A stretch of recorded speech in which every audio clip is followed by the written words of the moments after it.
Hello, my name is Mick Howarth. I'm the CEO of Global Education Study Centres, and you see my name and the website of the company on the screen.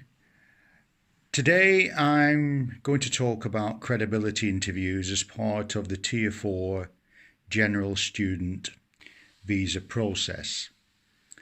Now, I've already done part one of this particular video to outline the general procedure. And as part of the procedure, when you're applying for a student visa, you have to do what is called a credibility interview. Now, what you need to do, and I've flagged up now the website address for Visa UK, you make an application online and register on this particular email address and create your application for a student visa. There's information like personal details and financial details that you need to apply, but you can only apply for your visa once you've made an application to an educational institution in the UK and received what is called a confirmation of acceptance to study. Now that is commonly termed a CAS. So once you receive your CAS, you're then free to go online to do your application for the visa at the website address above.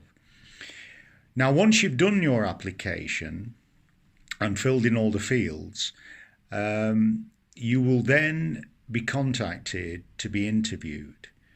Now the interview will normally take place on Skype. And if Skype's not available, then it will take place maybe by telephone. The important thing about this, once you get a date and time fixed, that you must do the interview. If you don't, you run the risk of being refused the visa. Okay, and remember, applying for the visa costs a lot of money. You've already put a lot of money towards the university or college that you're attending. So it's vitally important that if you can't make the interview, that you inform UK visas about this, then it can be rearranged. Now, the interview takes place on Skype, as I've said, and what you need to do is obviously inform UK visas of your Skype address, or they will have your telephone number if it's taking place on the telephone. Now, the interview is not fully structured, but there are a series of questions that they will ask. There's no definitive guide to this because on any given day, they may choose to ask a question that you don't expect. But the important point about the interview and the golden rule, and I always give a golden rule on these videos, is that you must do the 3 Ps. And by that, I mean preparation, preparation, preparation. And that is fully going through what is expected of you in terms of answering the questions to go and study in the United Kingdom. What they're trying to ascertain is that you are a genuine student. Okay? So what I will go through now is I will split the interview into 4 different parts, and what will come up on the screen are the questions I'm going to talk through. I'm not going to give the answers because it's an individual sort of answer that you may give depending on your circumstances. But you can follow this up by visiting the website address and registering with us. And what I am happy to do is if you contact me and once you've registered with us, I can do a mock interview with you, but also give you the types of answers that you should give once you've sent me all your details. And that will be prior to applying for a visa. Okay, so if you visit the website address, you can register and get an individual example and an individual mock interview and an individual feedback on your particular case. So the first screen set that's coming up now is all to do with general information. So you'll see it flashing up now. So the general information would talk about what is the name of the school, well, in this case, the university or college, and that information will be on your CAS. But of course, you've done your own research on that particular university or college, so you know all about it. Now, the next question, why do you wish to study in the UK? And did you consider any other countries? Now, remember, you're paying a lot of money, and like it's an investment going to the UK for your education.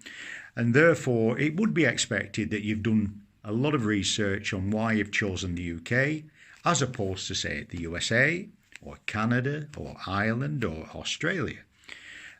So they would expect you to be able to answer that question very reasonably of why the UK. Okay. The next one, why did you choose this particular university, college, or school? Why did you choose the course? How does it relate to any of your previous study? And why not stay in your own country? That's a valid question to ask. I mean, why are you going to the UK spending maybe £20,000 if the course is available in your own country? And so there've got to be a good explanation for that, of why you wish to do it. Another important question is, what do you intend to do when you complete the course? Do you intend to stay in the UK, for instance? Do you intend to finish your bachelor's and do a master's? Now, there are ways of answering this question, which is very important, not to raise any suspicion from the visa officer when you're giving your answer. Normally, you would say you're returning home as part of what you should say. If you're changing your course from a previous study, so for instance, if you've done a bachelor's, you've done, let's say, engineering, then you're changing to business for a master's, then you need to have a good explanation of why you're doing that and why the change in direction in your studies. And if there are any gaps in your education, they may question you about that and say, you know, why is there such a big gap from this year to next? Okay, so that's general information. I'll leave that on the screen for now, and if you want to write those down. But once again, you can email me and I can send you a copy of this. And, you know, you can sort of practice on that, and once again, contact me if you wish a formal mock interview. Now, the next section I'm going to concentrate on is about the course you're going to study. Okay, so the visa officer will start to ask you more detailed questions about the course. So the screen flashing up now are the types of questions that you may be asked. What is the course name and the academic level? Now that will be on the CAS. What qualification will you get? That will be on the CAS. So it's all, the information is there on your confirmation of acceptance to study. You need to know when the course starts and finishes, how many terms and semesters it is. So, for instance, if it's a master's programme, usually in the UK it's 1 year, and the semesters will be maybe 2 or 3 semesters. Okay, and once again, you'll have that information prior to the interview.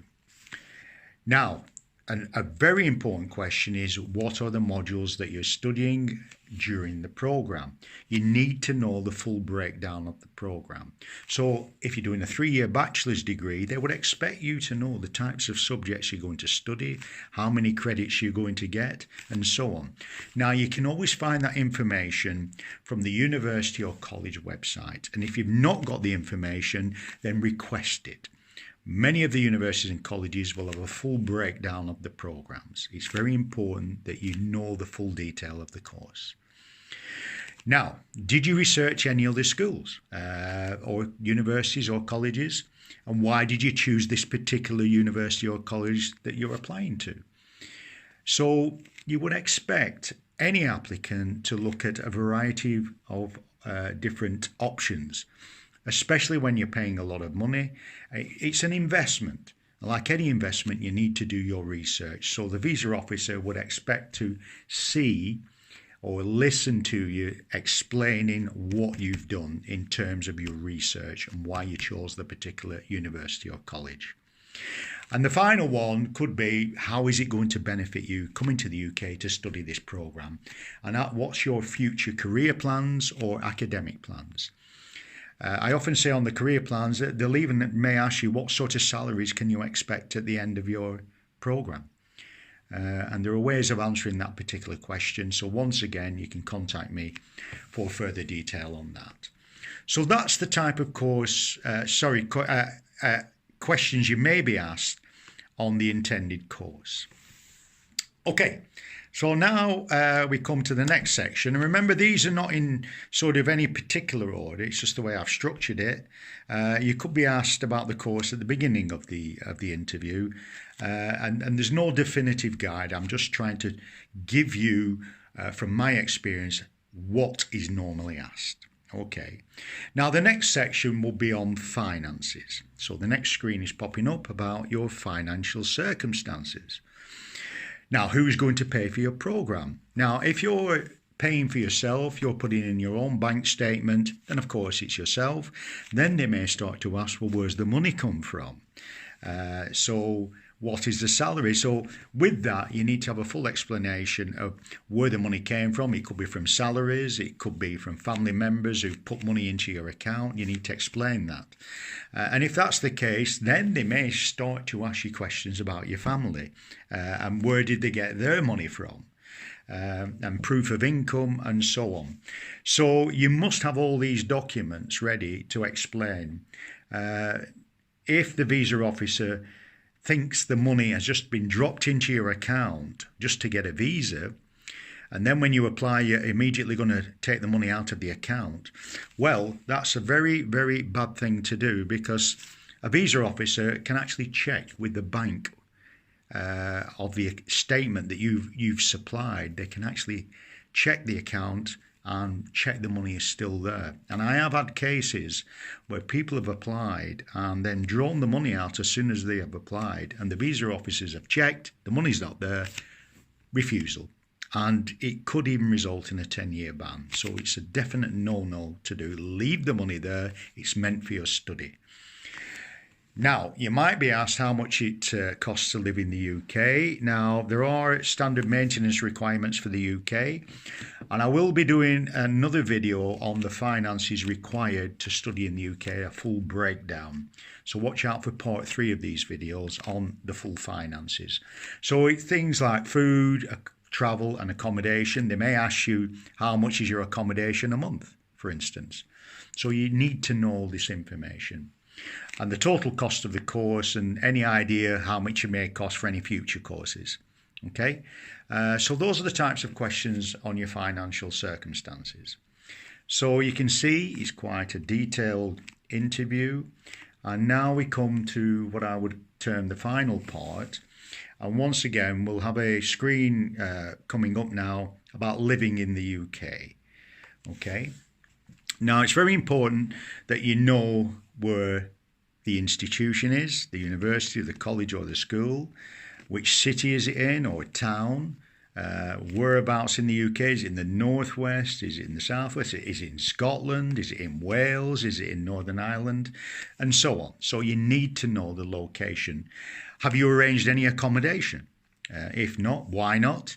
Have you made any inquiries about accommodation? How much is it going to cost, and so on? And how will you find out about your accommodation? So you must have that information to hand and an answer to say yes, you've been in touch about accommodation. You don't necessarily need to book accommodation, but you need to know about it.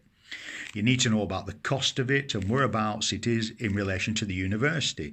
Is it 10 minutes away? Is it 1 hour away? How are you going to get there? And so on.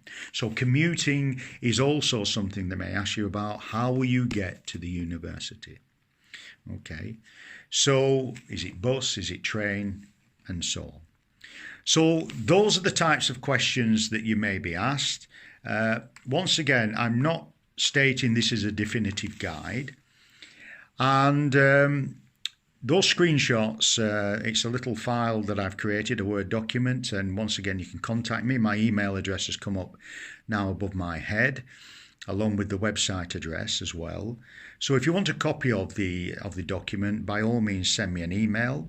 And once again, I go back to what I said. If you want me to do a mock interview with you, you want me to help with your visa application, I need to see all your documentation so I can advise you on the types of answers that you will need to give in a credibility interview.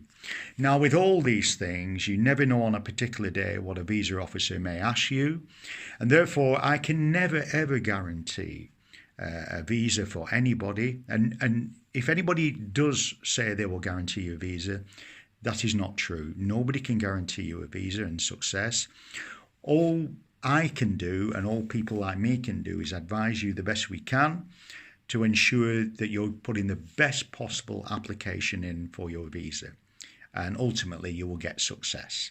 Okay? The history of global education study centres over the years, our success rate has bordered on around 95-96%. Okay?